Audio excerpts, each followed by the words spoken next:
Hello, everyone. Good evening and welcome to another Time to Talk. Good evening, Faye. How are you doing tonight? Hello, Rafael. Good evening. I'm fine. Thanks. Glad to be here again and to be in your company Um, and with everyone else. Likewise. Um, Thank you, everybody. Had a little hiccup, so we're a little bit late, but thank you for holding on and waiting for us. I can see we have already a couple of comments, so I'm going to bring them in a second. This is Time to Talk, our bi-weekly program where we talk about different topics within mediumship. Today's our episode 54, which is what is animism in mediumship? What is this word? What does it mean? What is it talking about? How does that connect to mediumship? Um, In a second, I'm going to tell you what it is. We're going to start our conversation and how that's very, very linked to the last couple of episodes that we had. But before we start our usual announcements,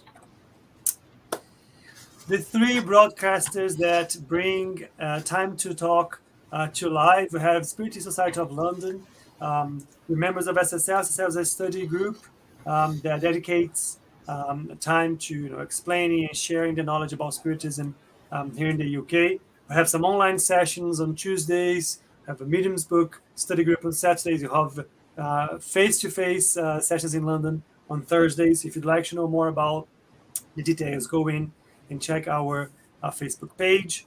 SSL is affiliated to BUS, the British Union of Spiritist Societies. BUS works like a federation trying to link and group and unite the different Spiritist groups um, in the UK. And last but not least, Kardec Radio. Kardec Radio is also been around for many, many years now, bringing a lot of content about Spiritism in English for all of us. Go like their page, like their channel, so we do not miss out on anything that they are producing. I'm already seeing a lot of comments here, which is nice to see. I think people are interested in this topic today. Um, Today's episode's title is What is Animism in Spiritism? And before I even start, let me just say good night to good evening to everybody who is not good night, not yet. Just started. Good evening to our friends online, and reminding everyone that the idea of Time to Talk is that we share. Right, we're gonna bring a topic here. We're gonna talk about it, but if you have questions, if you have examples, if you disagree, if you have comments, whatever it is, have stories about this topic, drop your comments, put them in. I'm going to bring them live. We're going to read them so we can make this as dynamic as possible. The idea is not to be a lecture. The idea is to be a conversation, to open up a room where we can talk about these topics in an informal way. So I want to say hello to Elsa. I can see Elsa is here with us. Hi, Elsa. Nice to Hello. see you here. Um, who else? Pablo. Thank you, Pablo, for being with us. Hello, Um, Pablo. I know this Pepe person. That is Guilherme. Hi, Guilherme. Don't hide behind Pepe. Nice to see Hello, you again. Faye. And we have Sandra as well. Hi, Sandra. Hello, Sandra. Sandra was late. We were late as well, so you're just in time. Um, okay, animism. Such a funny little word. Um, First of all, Faye, I've been talking for 5 minutes. Faye, when I say animism, what is animism? This is a term that we hear a lot when we are studying or reading about mediumship in the spiritist perspective. Okay. What is animism? Well, can I start by saying what it is not? Yeah, Okay. yeah. So, what it is not, and that makes me, so that's animism. That makes me go back in time to remember the time when I misunderstood, or probably I wasn't given the right meaning of it. So that's animism. All right. But it is not to say that we are untrustworthy. that what we say is not to be believed.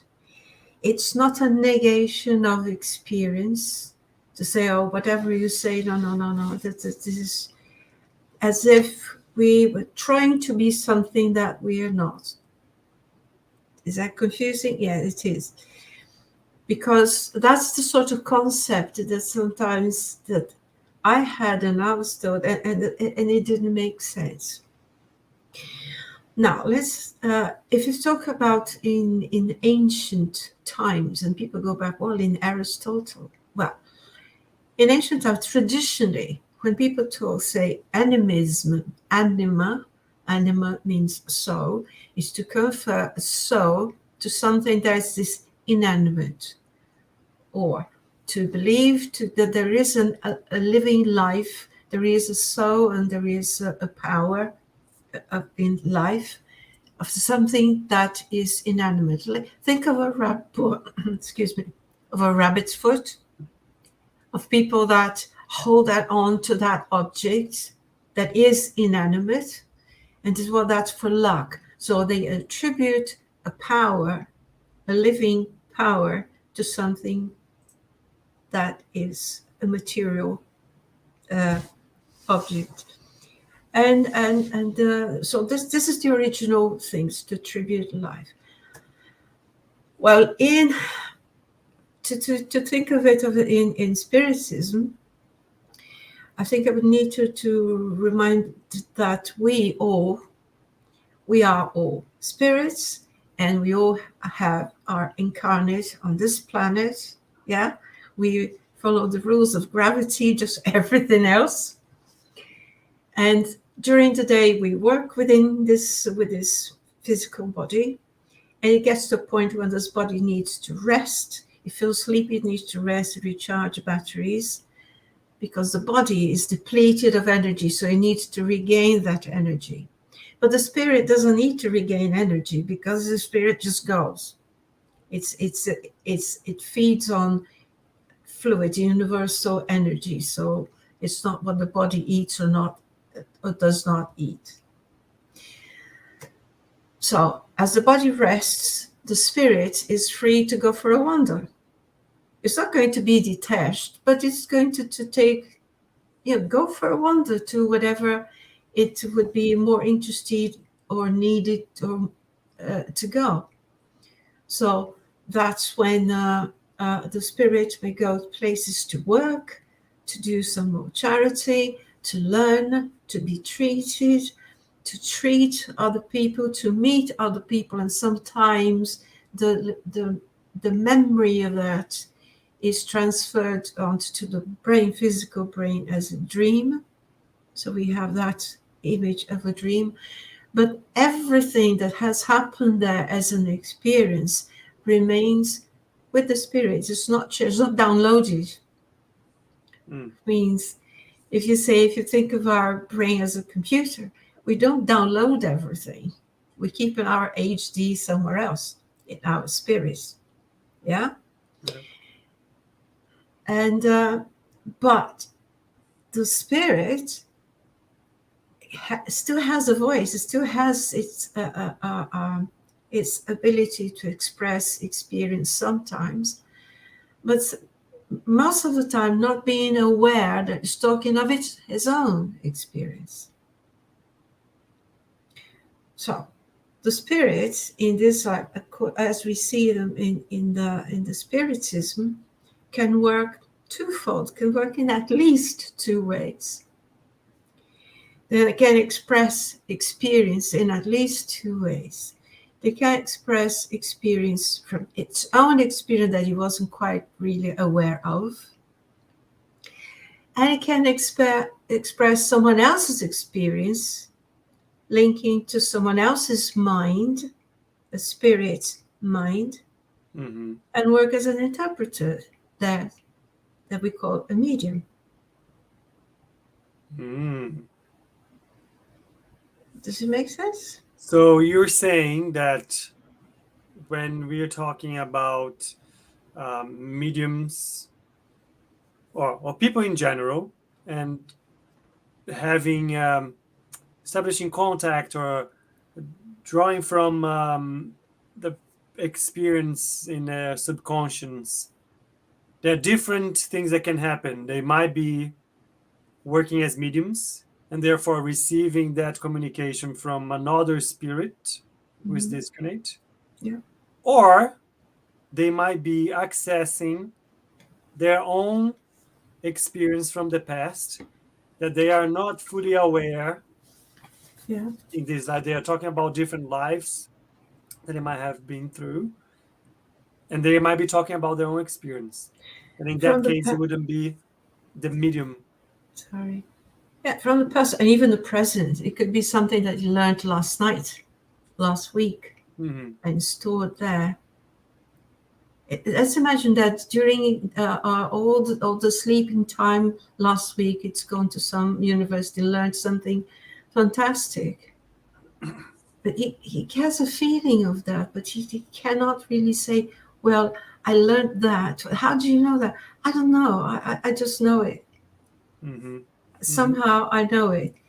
And that somehow I know it makes me go after that information at this level, because it's a curiosity, it's an intuition, it's something that comes from an experience that I'm not really aware of. Yeah.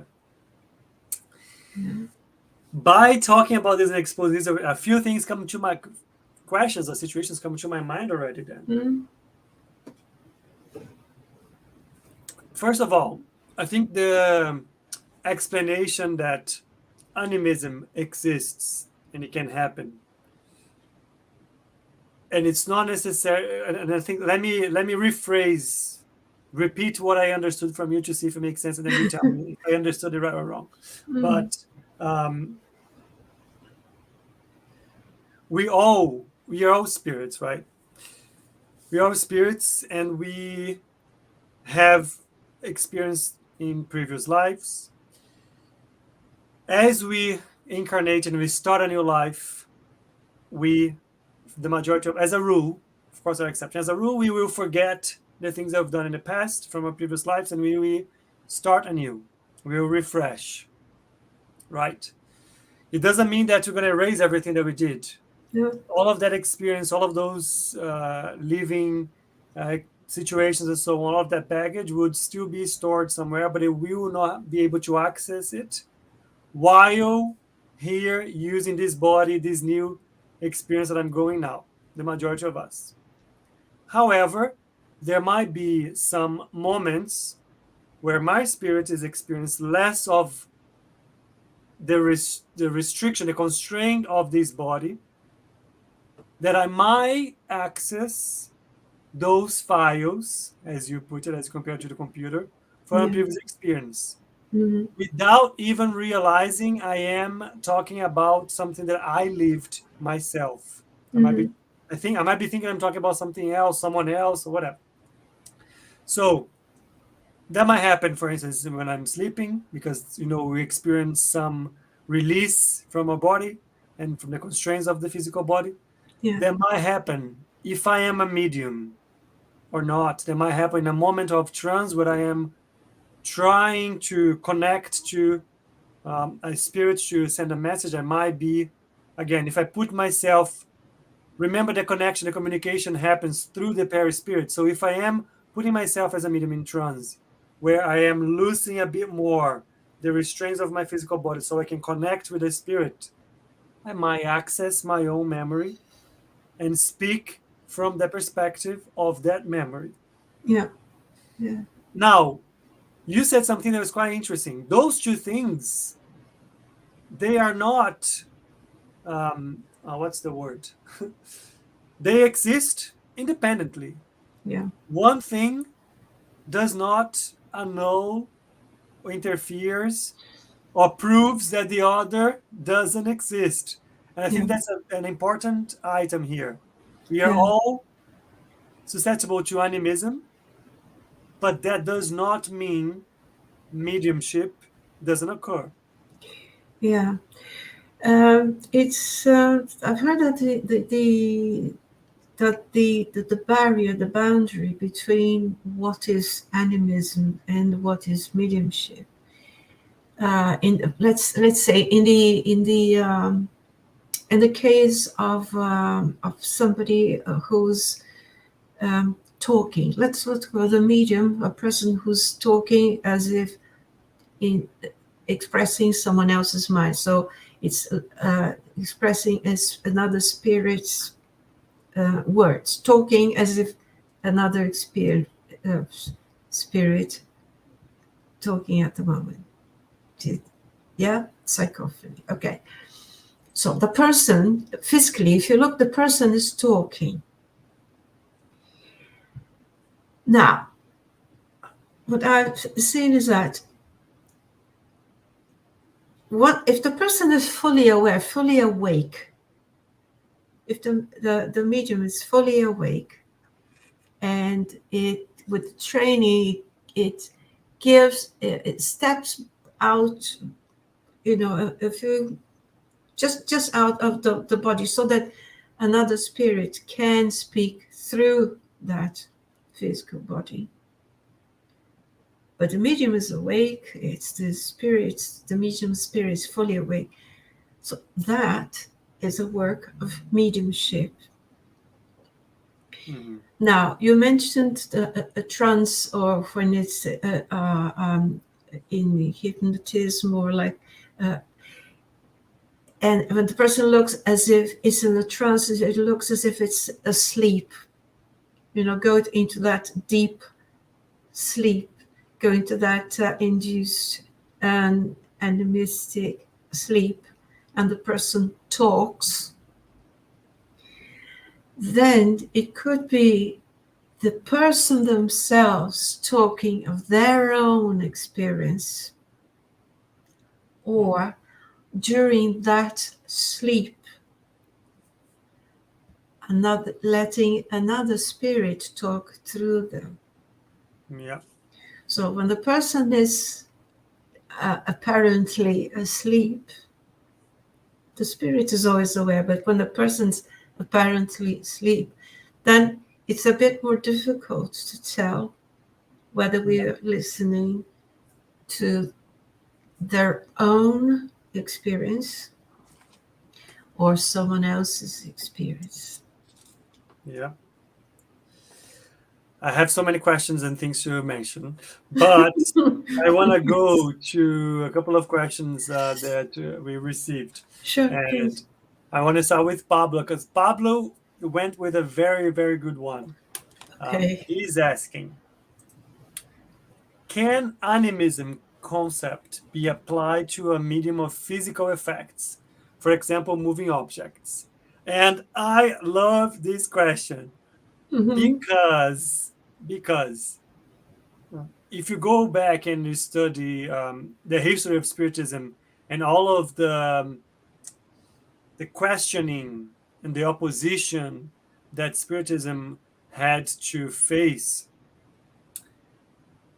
when we were back then experimenting a lot with mediums, try to replicate from a scientific perspective, trying to replicate the experiments multiple times, see the results and so on.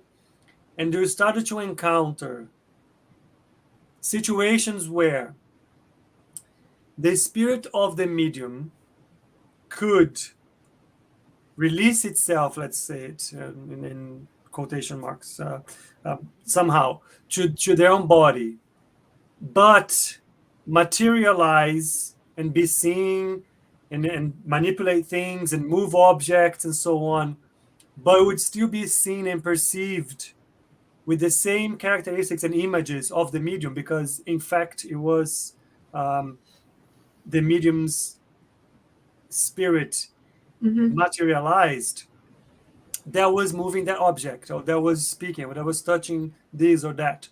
So in that sense, you could say it was animism, because Yeah. it was the spirit, or it was a spirit, yes, it was using the physical aspects that were available for that experiment, but it was the spirit of the medium. And we have a few cases that you Yeah. see in history about that. So yes, animism in that sense could also happen in a physical effect context. Yeah, I think so too. It's the way, it's their own way of dealing and working with matter. It's physics more. It's not magic. It's physics. It's a way of working with the energy and matter and all that in a much more complicated sense that I would risk explaining. But yeah, it's just like you make me think of a clairvoyance, for example. Clairvoyance is animism, like a clairaudience, because it's the spirit's ability, not through anybody else. It's their ability. So animism because comes from anima, from the soul. So it's the soul that's able to do that. It's the spirit that's able to do that. There's another element here. So I'm trying to remember the book. I'm going to remember the book, and I'm going to share when I remember the name. Okay. That describes about the physical aspects of animism. And the thing is, because of those experiences when people were seeing the same image as the medium in another form, being responsible for creating the physical effects, people jumped into the people that were against the spiritism. They jumped into the conclusion of saying, "Oh no, this is everything that you see then is caused by the medium itself," and which is not true. I think in many ways it just serves to prove that any spirit can manipulate in giving the right um, the right Conditions. characteristics, conditions. Yes, that's the word. Um, that specific phenomenon. Mm. So, love this question. I'm going to remember the name of the book that talks about that, and then I will share. But then Guilherme, so Faye mentioned something that is quite a good link for a question that Guilherme is putting here. Because if you think about it, if animism is the influence or the message that is coming from the medium instead of from a spirit, then, and in many cases, in the communications, in the messages, and so on, there will be an element of the medium. Because imagine the medium is an interpreter. In terms of, it might be vocabulary, it might be style, it might be whatever it might be. So there Yeah. might be an element of the medium that comes through the message, like the takes the message. There was a big there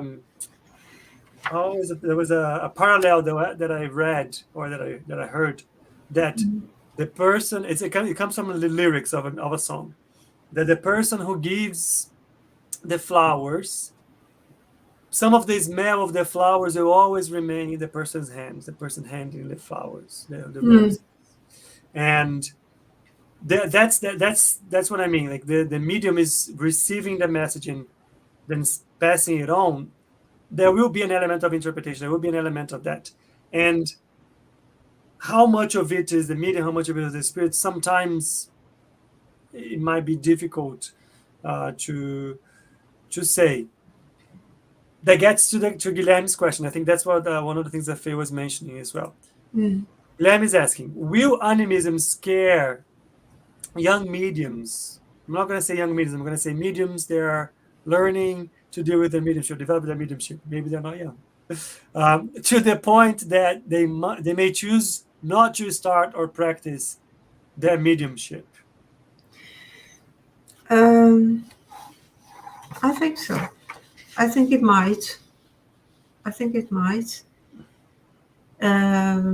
Provided, but it might not, provided of the guidance that they received. First, and I could say in my experience, I could say that at the very beginning, I was very discouraged.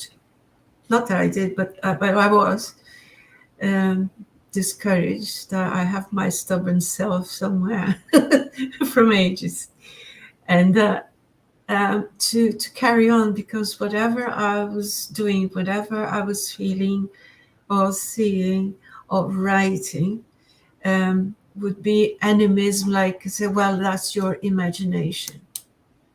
That's your imagination. You need to study a number of years, or 4 or 5 years, until maybe you can become a medium. And I thought, I don't think I have that time. And I honestly, I trust what is being written, and this would lead on to the next question.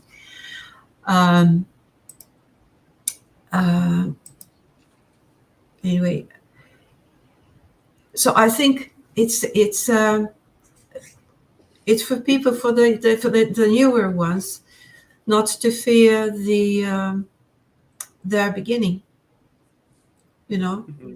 and learn from what they experience, because I think that there would be a blend at some point in which they will feel a difference.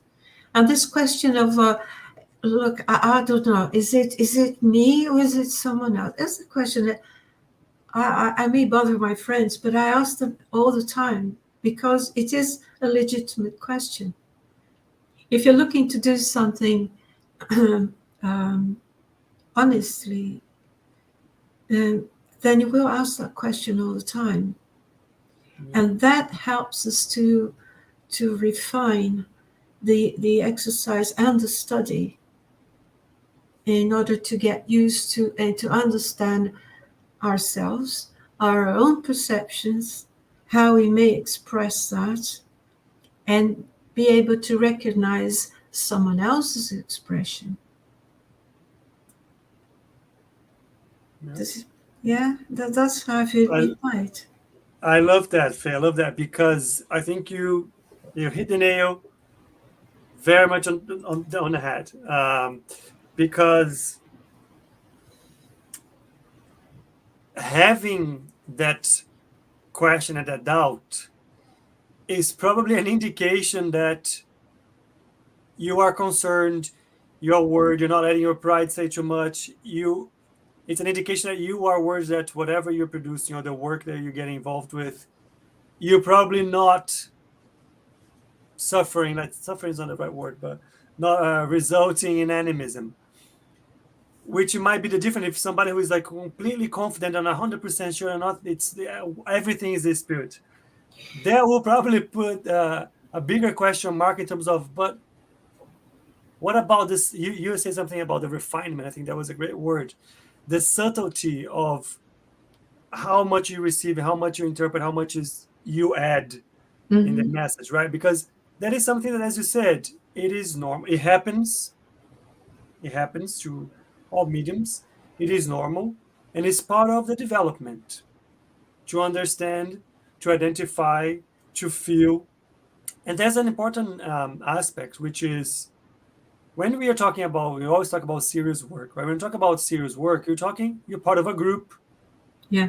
You have people that can help identify, question, the people that you should feel comfortable and say, this is happening, these are the questions I'm having, because of this or because of that, and then slowly do that. Because especially if you're talking about, there's a conversation happening between a spirit and someone else through a medium, there's vibrations around that conversation, right? So the person who is talking to the spirit through the medium has also the sensibility, the sensitivity to understand how much to identify here from the medium, from the spirit.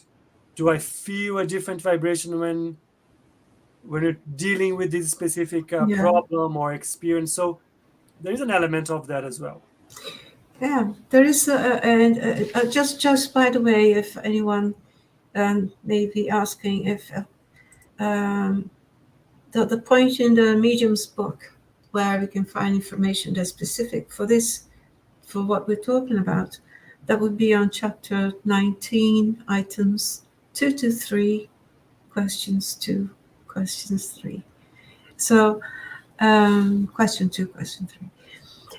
And then, because this leads on to the next point, when you say, why would a young or a new or an immature medium, if we can say that like that, a beginner, why would they worry?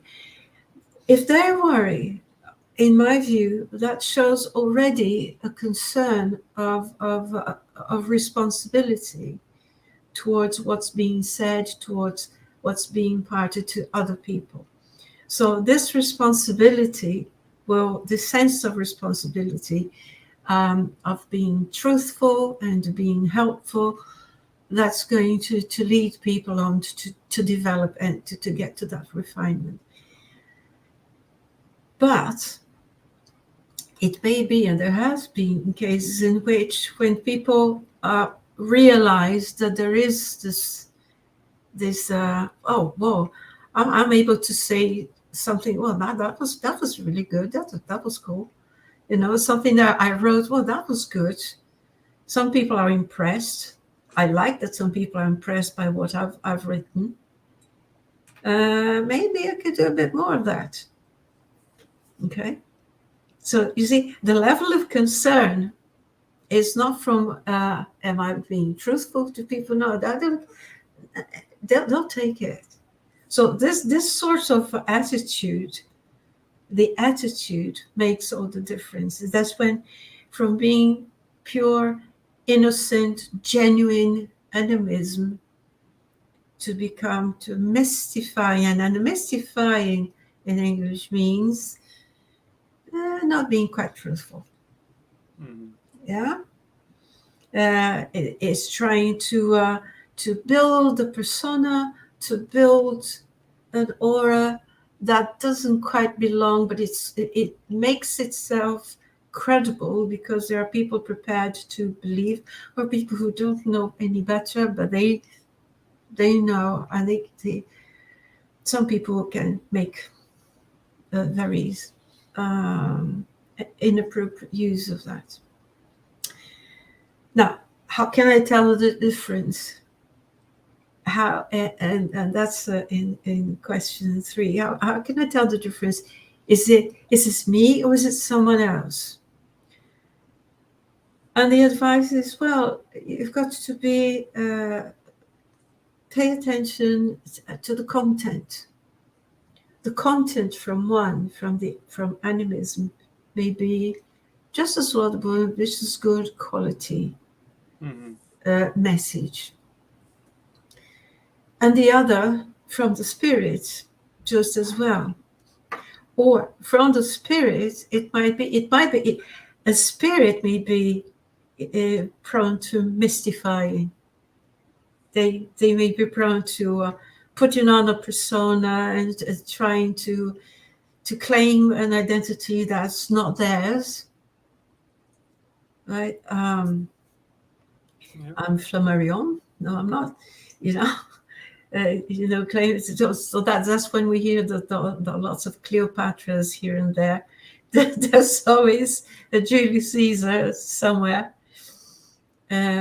So be aware, be careful with that. But then you see that along with what the person, the spirit, may say themselves from their own quality, this means that they have the tools that enable the other mind to express at a higher level.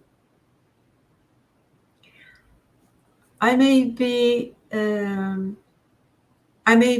learning passively loads of vocabulary because I can read, I can recognize, I can understand, but I probably wouldn't be able to use them myself. Doesn't mean that I'm not illiterate. I can read that, but I wouldn't write that book. It's not my ability, my natural ability. even though I can read and understand the book. However, I may, as a medium, be giving that passive knowledge, but this is my animistic experience, maybe a tool for another mind to express them more fully. Do you see what I mean? It's like one thing is somebody getting an old big dictionary. Well, here's a book with 40,000 words in it. So I hold the dictionary, I keep them nice and tidy.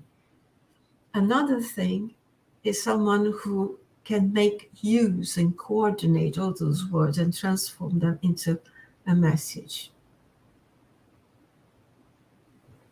So my experience is the book that I hold. Okay, all right, I've seen, I remember, but I don't know how to use that. Not yet, anyway. But someone else on the other side does.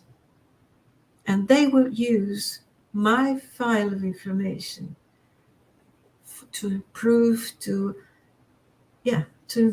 their communication, their message.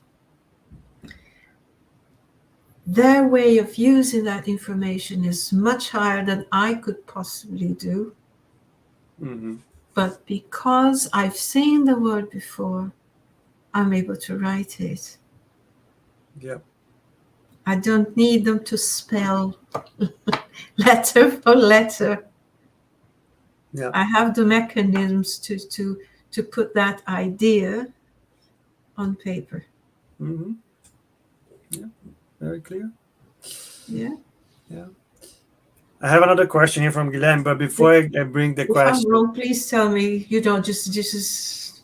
Yeah, no, I think it makes sense, but I think it goes back to the first of all, again, you said about intention, and I think the intention again is as a medium developing is something that you should be very aware. Okay, well, what is behind? How much of my own pride or image or persona am I trying to push or convey, whatever it is, with the work that I'm doing? Because that is a slippery slope, and that's probably the recipe for problems. So I think, again, if the intention is an important element to animism or not.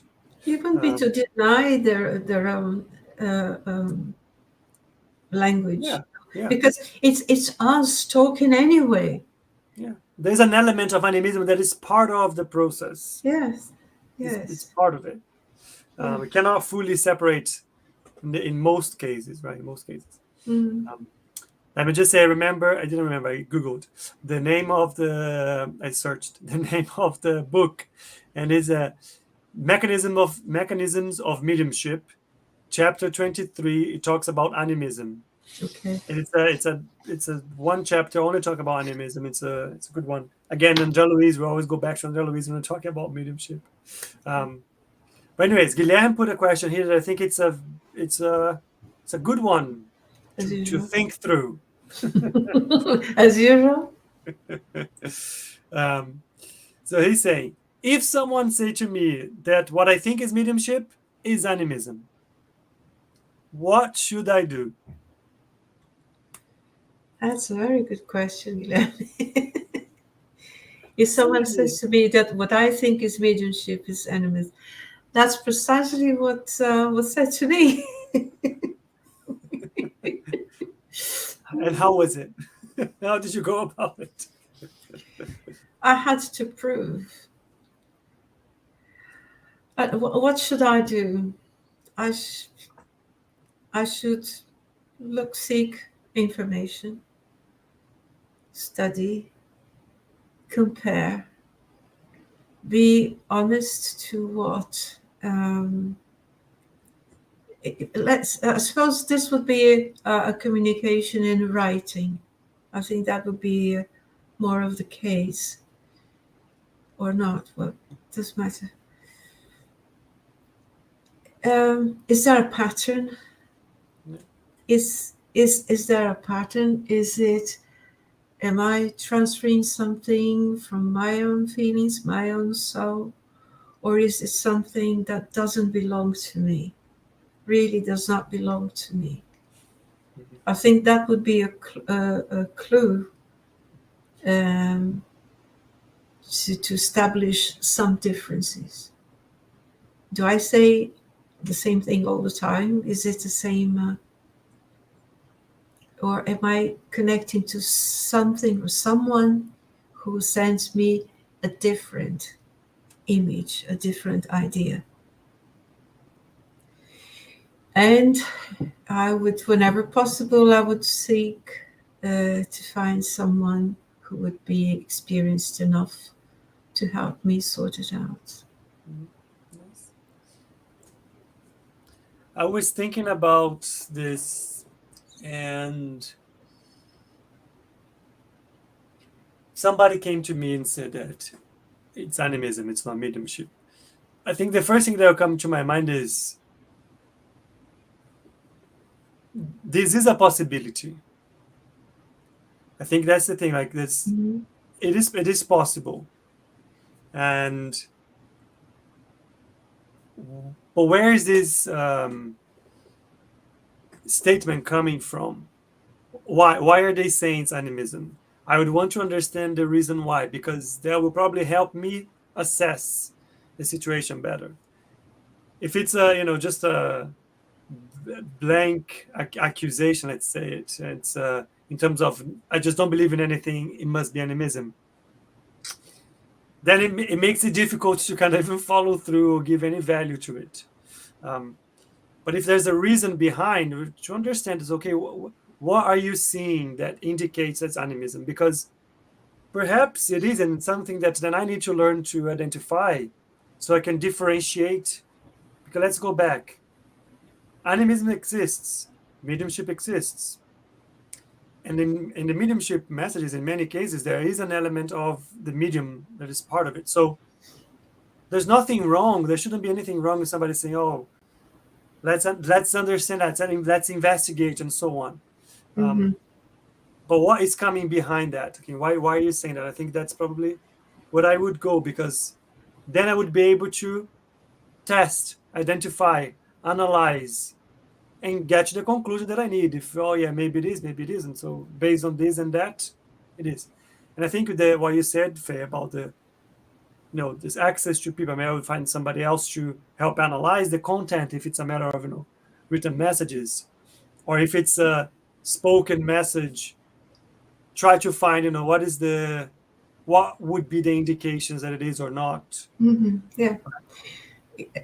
Could again, my animism is full. um, it's reminded me of something in the beginning of my training, of when the training was carrying on. If I may just describe it, there was also this thing. Um, First, is it me or is it them who are writing, or is it him, me or him who's writing? When I was convinced, when I got used to writing, I had learned how to do the writing and all that. It was flowing, and I was used to the mind, to the person, to the vocabulary.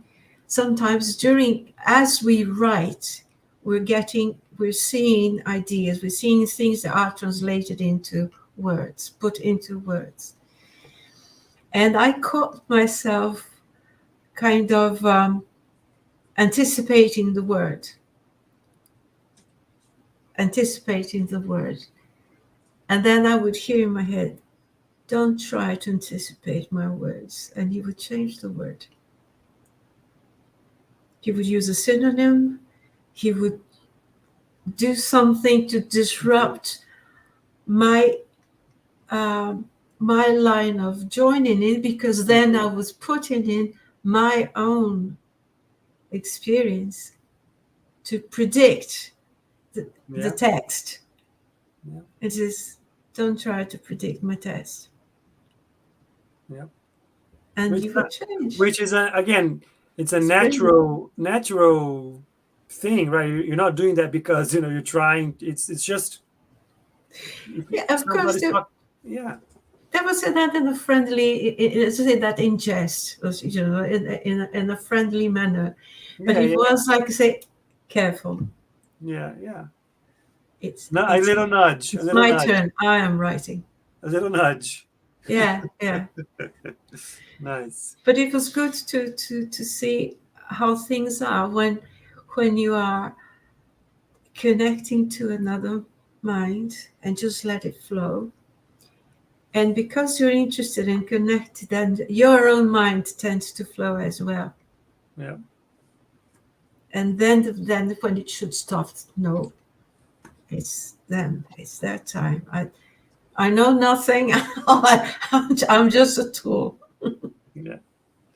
I'm just gonna bring Marcus comments too, because I'm just gonna mention Marcus talking about also that by the content you would be able. It's one of the ways of knowing Yeah. if it's from the medium or not, right? Because if the medium is producing something that maybe they're very simple, they didn't have a lot of education, and if they're producing something that's quite complex and so on, that'd be an indication that maybe it's not from them.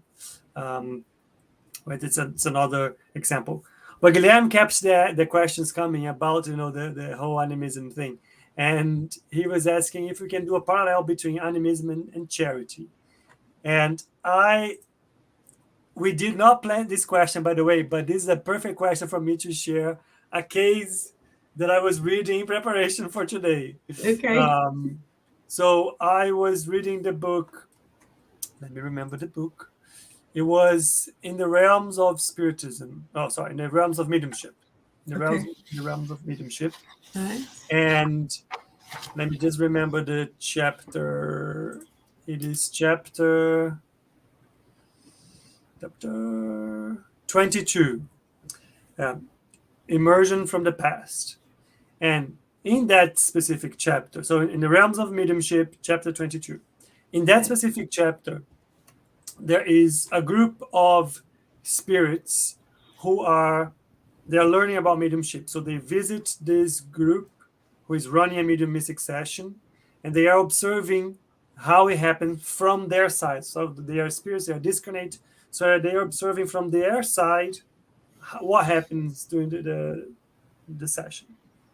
And they notice that it gets to a point where multiple spirits will come, they will give a communication. There will be someone else in like a counselor on this side, on the incarnate side, talking to them, helping them, guiding them through their problems. And then they get to a point where a medium starts to give a communication, and she is talking about this on behalf of this lady who is suffering a lot, and asking the man to be taken away because he's close to her, and they were lovers, or they were connected, and he betrayed her, and he murdered her. And how come? How could that be? Somebody who she was in love with, and etc. Blah, blah. So she was stuck in that specific suffering. And the people observing the meeting on the other side, they realized that they could not see any spirit connected to that lady. So, but they noticed that there was a man closer to her. But the message that she was giving, the suffering, was from a woman. It wasn't from that man. And they started to analyze and understand where that was coming from, the positioning of suffering, and so on. There was then clarified that medium, in that moment when she was in part of the group trying to allow other spirits to send a communication through her, she accessed her own experience, a conflict, a problematic, suffering experience from her previous life that she had not been completely over yet. And for some reason, she was so marked by that issue with that specific person that somehow in this new life, when she was meant to forget everything and start anew and refreshed, she still had that specific memory stuck in her perispirit, let's say. She didn't know. For her, she was seeing that lady, a different lady that was suffering something, that went through, that um, uh, problematic conflict and relationship. She could see the man close to her. Every time he would be close to her, she would immediately make the vibration go back to the memory.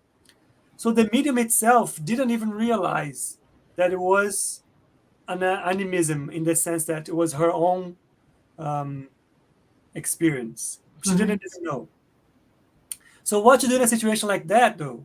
And I think that's when I think it's a great question from Guilherme. I don't know if that's what he meant, but here we have an opportunity of, first of all, how would we know, right, on this side, that if she's giving me so much, experience and descriptions that have nothing to do with her current life, have nothing to do with the way she expresses, how would we know that she's talking from her previous life?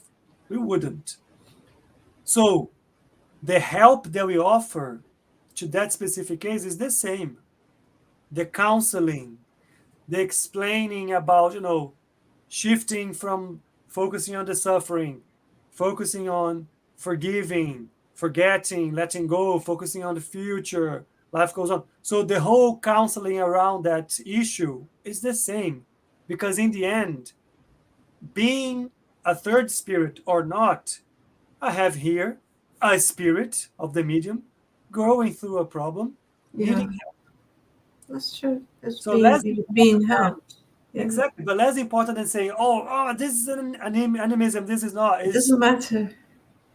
Somebody in need. We offer the help.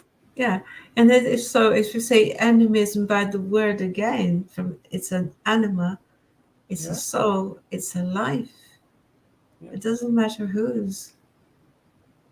Yeah. So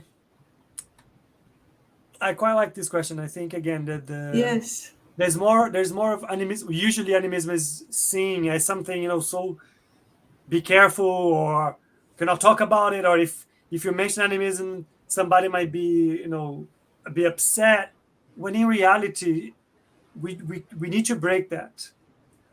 Animism is part of the phenomena. You need to understand, study, investigate, develop, identify.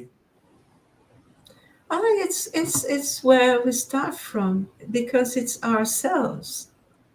We start from ourselves, from our expression, from what we seek, from who we are, from what we seek, and with a load of information that we wouldn't tap into, we wouldn't access in any other way.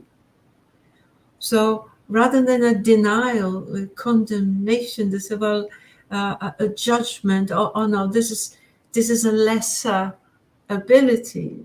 It's not a lesser ability. It's us. Now, what we do, when we, as the awareness matures, and what we do with it, and the intention that we put into that, then it's a whole different kettle of fish. It's a completely different story. Absolutely. If someone has clairvoyance, they do. Now, what do they do with it? I could say I see things,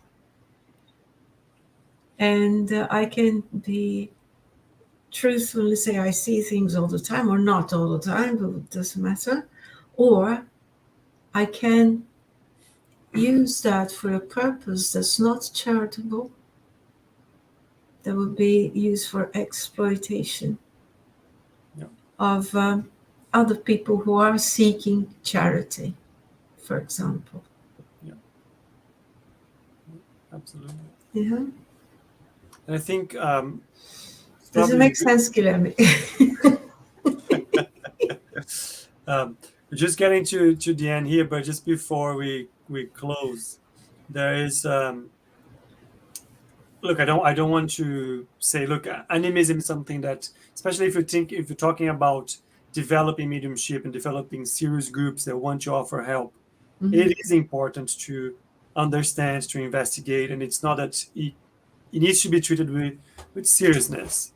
But the understanding of it, the investigation of it, if you realize that maybe a medium needs to study a bit more, understand a bit more, develop a bit more, it's part of the journey. I think the if it's Yeah. happening, it's not something to just kind of point a finger, exclude, and so on. I think it's part of the development. Yeah, not be ashamed of it, not feel lesser of a medium because of that. Because Good. if we want to learn to be a sprinter, we shouldn't be ashamed of being able to walk. Yeah. For some time, all we can do is walk and run badly, or until we pick up the techniques and the condition, and we find the conditions to be a sprinter. But we shouldn't be ashamed of being able to walk. Come on. Yeah. Yeah. Right. Our time is up. Guilherme says it does. It makes sense. Thank He you. replied. So with that, we're going to go to our announcements as usual. Very quickly, because our time is up. Every Monday, we are studying the Andrea Luiz books. Ebony helps us coordinating those studies. If you'd like to join, I have the details here. At the moment, we're reading the second book, which is The Messengers. Then every Wednesday, we have Spiritual Light, different topics, different guests. Join us. It's always a very interesting topic to cover. It's dynamic as well, so we can send loads of tricky and difficult questions to them, not just us. And as I mentioned before, on Saturdays we have the Mediums Book Study Group. If you'd like to join us, we're going item by item. It's open to everyone. Have the details here. And that is it. Faye, thank you very much for sharing this moment with us. It's always a pleasure. Hope to see all of you in a couple of weeks. Yeah. Have a good evening. See you soon. See you soon. God bless you all. Bye-bye. Bye. Bye-bye.